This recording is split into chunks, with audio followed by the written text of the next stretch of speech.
Good morning, good afternoon, and good evening. My name is Trang, and I'm delighted to be your host for today's Refinitiv Perspectives live stream. Just a quick apologies for a slight delay in our starting time. We had some technical difficulties, but we're back and really excited to host today's episode, talking about a topic that I think has been top of mind for most financial institutions, the London Interbank Offered Rate, LIBOR.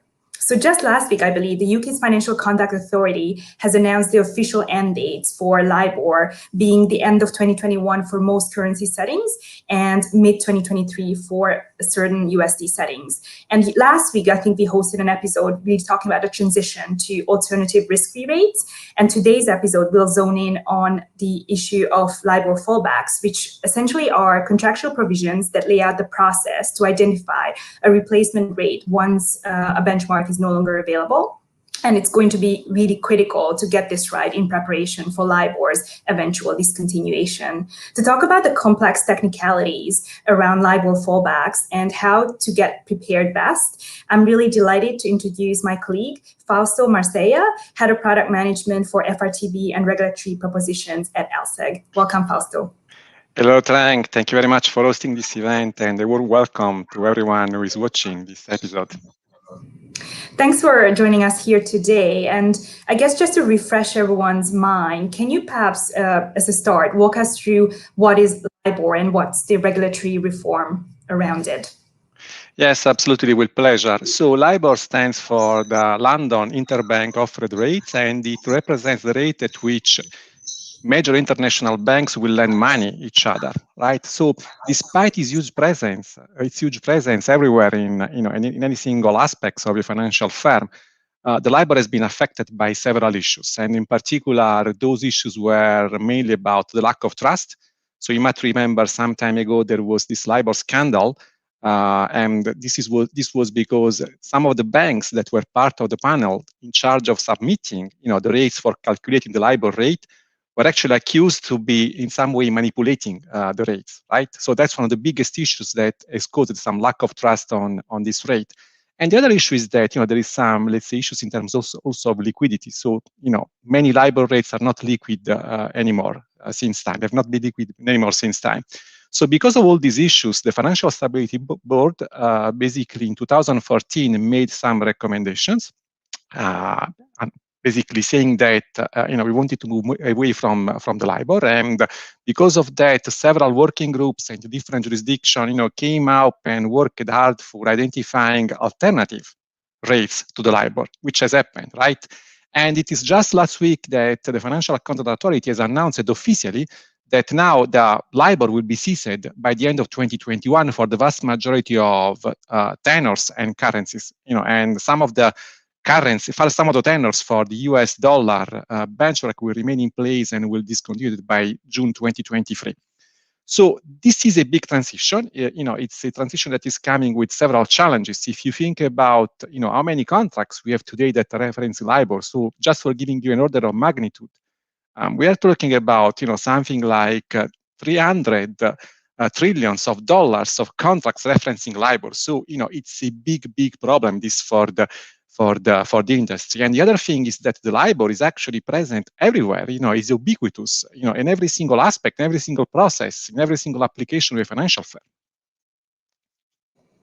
Yeah, and that's why I think everywhere I look in financial news, you see LIBOR, and especially with the announcement you've mentioned by the FCA last week. Talking about risk-free rates, I know last week's episode really kind of focused on this transition, but just, for the interest of those who didn't tune in, can you tell us a bit more about what these are? Yeah, look, a risk-free rate essentially, is a rate of, return of an investment that has, zero risk. The name is basically suggesting that. So as such, it is a benchmark for measuring other investments that contain an element of risk. So as part of, following the recommendation that the FSB made in 2014, the working groups in the different jurisdictions put together the new alternative risk-free rates, the brand new risk-free rates that would be the alternative to the LIBOR rate. And these are the SONIA in the UK for the GBP, the SOFR for the USD, the SARON for the Swiss franc, the TONAR for the Japanese yen, and finally the ESTER for Europe. However, I think it's also relevant to mention some differences that we see between the RFR rates and the LIBOR, right?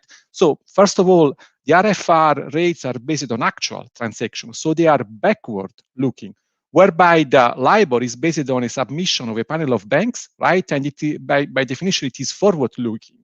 The other thing is that the RFR rates are actually overnight rates and do not have any term structure, whereby the LIBOR does have a term structure. So the LIBOR is composed by 7 different tenors and 5 different currencies. So it is not just one rate, but it's a combination of 35 different rates. And finally, the LIBOR rate does incorporate an element of credit risk, so a kind of premium for credit risk, whereby the risk-free rate does not have any element for credit risk. So this means that the LIBOR is typically higher than any risk-free rate. So, I mean, everything that you explain here means that the change will be massive for these financial institutions. So, I guess talking about the impact on firms that own a large portfolio of securities, where do you see the biggest challenges? Well, first of all, I would say that we have challenges across all the financial instruments, right? If we specifically focus on cash securities, right, the instruments that are impacted are the so-called floating rates notes. So these are instruments that typically pay a coupon or calculate a coupon based on a rate, on a benchmark rate and a spread. And those instruments include bonds, include loans, and securitized products in general.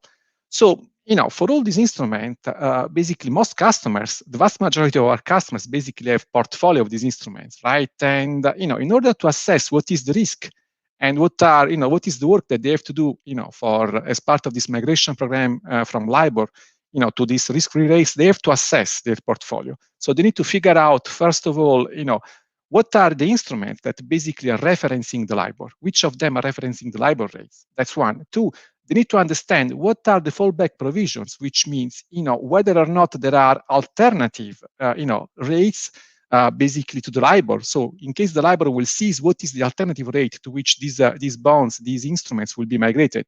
And finally, they need also to understand which of these instruments, has already migrated to an alternative risk-free rate, and consequently how the coupon is going to be calculated for them. So it's quite a complex scenario, this one. Yeah, and I guess I wanted to zone in on the fallback language issue, like having really the contractual language that allows for this migration of the coupon calculation from LIBOR to a risk-free rate. Can you tell us more on how companies can actually do that? Yeah, okay. So basically, let's start, by saying, but what is the fallback language, right? So if you look at the bond prospectus, right, there is language in every single bond prospectus, but in general, in any single floating rate prospectus that specifies what's going to happen. So how the rate, the benchmark rate, is calculated in case the LIBOR is actually ceasing, right? So this is particularly true, for those bonds that have been issued after 2017. And 2017 is a key date, because in 2017, the Financial Stability Board announced, basically made a recommendation to move away from LIBOR. So all the bonds that were issued, from 2017 onwards had some fallback language that clearly specified, what was the alternative rate in case the LIBOR was ceasing. And in those floating rate notes prospectus, we are starting to see the appearance of the risk-free rates as an alternative rate. However, while this is true for the newest bonds, the bonds issued in the last years, right?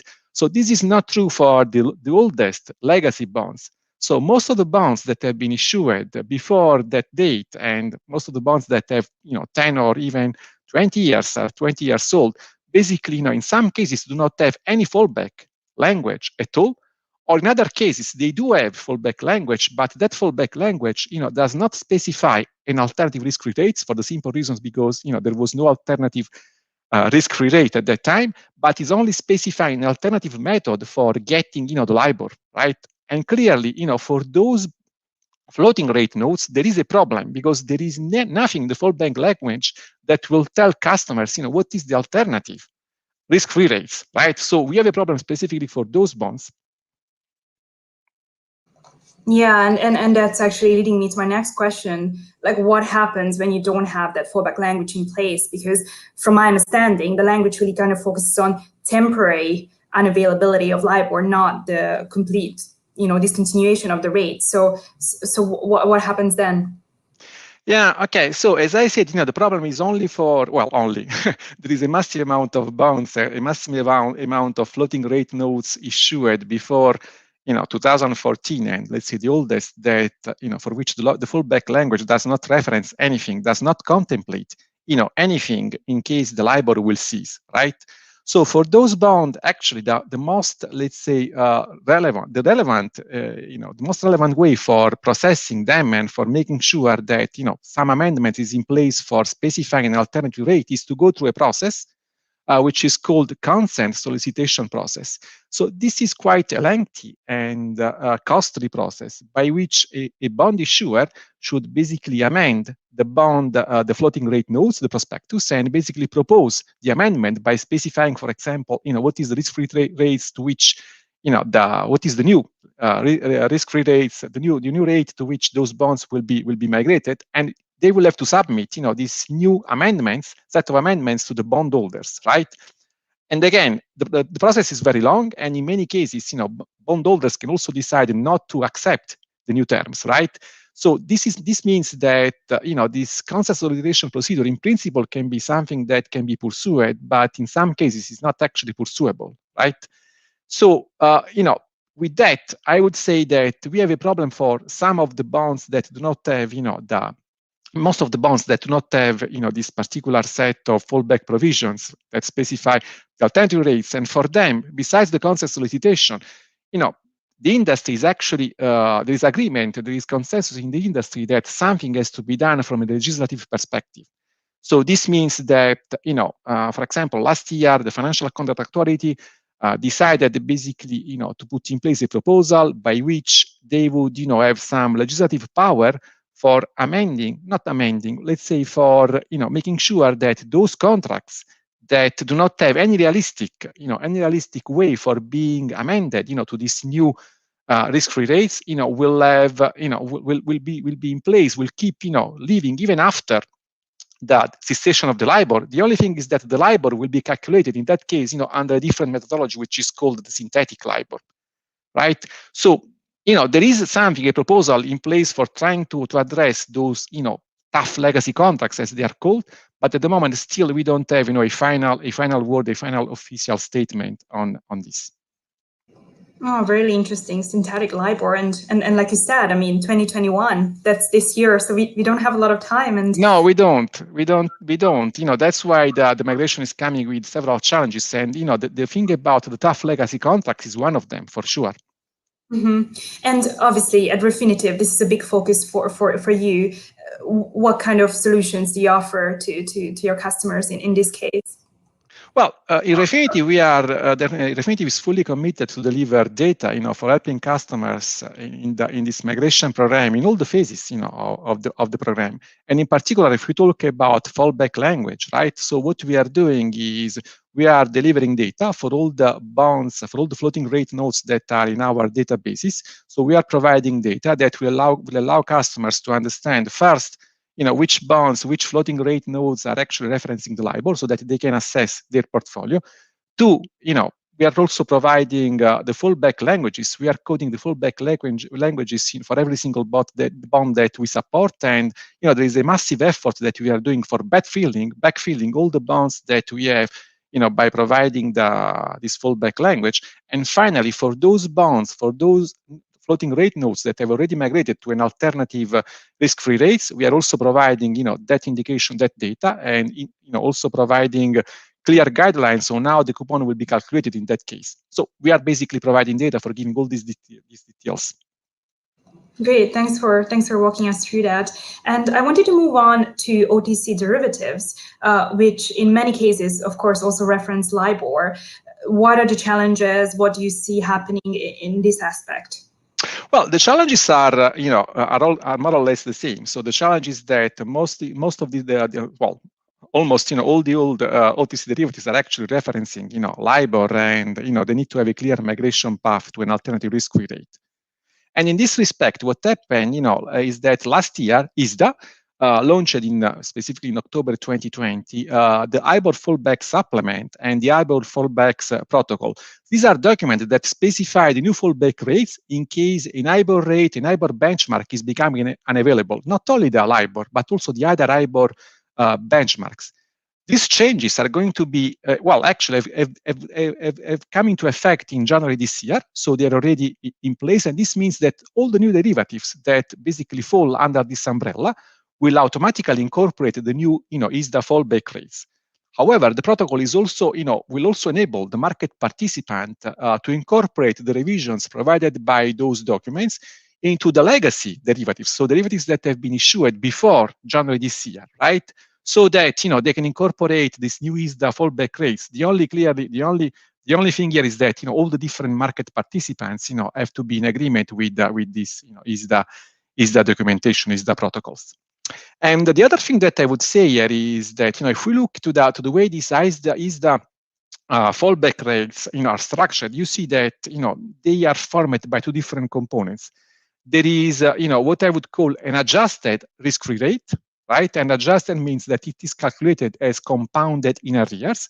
And there is also, a component, a spread, which in some way, is mirroring, the credit element that you have in the LIBOR. And this spread is calculated based on a methodology provided by ISDA. Last thing that I would say is that the official calculator for these fallback rates is Bloomberg, right? But other vendors such as Refinitiv have the distribution license, to show these rates into their products. And can you perhaps expand on that bit? Like, what is Refinitiv doing in the space of OTC derivatives data?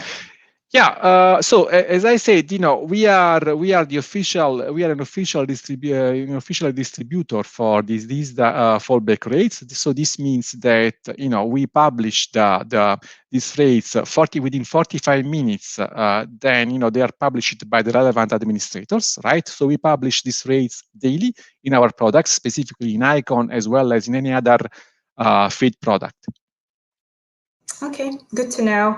And I guess talking about really the operational implementation, as you obviously talk to customers and people in the industry, do you see a difference in how smaller versus bigger financial institutions approach the transition? Anything, who's listening in and who's preparing for the transition should be aware of? And I guess the second part of my question would be region-specific challenges, which has been brought up a few times in conversations I've had around LIBOR. Yeah, that's a great question, and it's quite a broad one. So what I can say is that based on the different customer conversations, interactions, feedback, our feeling is that every single bank, irrespective of whether they are small or large, every single bank is actually doing a lot of efforts, and they're spending a lot of time and resources for working on this migration program. So I don't see a difference between the large and small. Of course, the larger bank are actually spending much more time and much more resources, and they've been working since time on this program. So the level of resources that they are putting in this migration effort is much bigger, and potentially this would mean an implication of that would be that perhaps the smaller banks can also in some way be influenced by the outcome of the programs put in place by the bigger banks.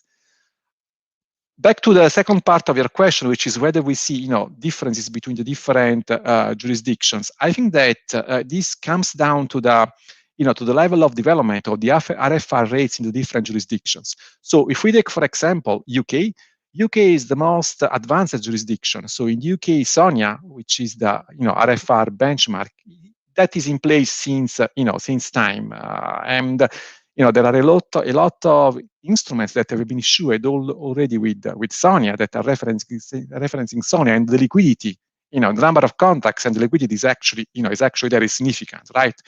This is not the same situation that we see in other regions. For example, in Europe, Easter was launched 1 year ago, but we still have very limited liquidity, and we still don't know, what is the administrator of the benchmark today. Similar situation, in Japan, in Asia, where basically the toner is in place already, and they've done a little bit step ahead because they have identified, who will be the provider that will basically put in place and administer, the different term rates for the different tenors for the donor, but the liquidity is more or less, not significant. It is comparable to the European one, and the same we are seeing in the US. So for the SOFR, right? Again, the SOFR has been established last year, but still the liquidity is not there. So I would say that most advanced jurisdiction today is UK with SONIA. Really interesting, and hopefully we'll have more clarity and more information on these risk-free rates as we draw nearer to the deadline at the end of this year. So Fausto, I just wanted to thank you so much for joining us here today. You've managed to really break down a very complex and technical topic, and again, sound the alarm that fallback provisions and the right contractual language is so crucial to get right in preparation for LIBOR's discontinuation. So thank you for being with us here today. Thank you very much, and again, thanks for hosting the event, and bye to all the people that have been watching this episode. Thank you. And for anyone who wants to kind of find out more about Refinitiv solutions and data around IBOR and LIBOR, there's a QR code on screen for you to scan or check the link in the chat. And I'm very delighted to have hosted this episode and look forward to our next live stream. Take care.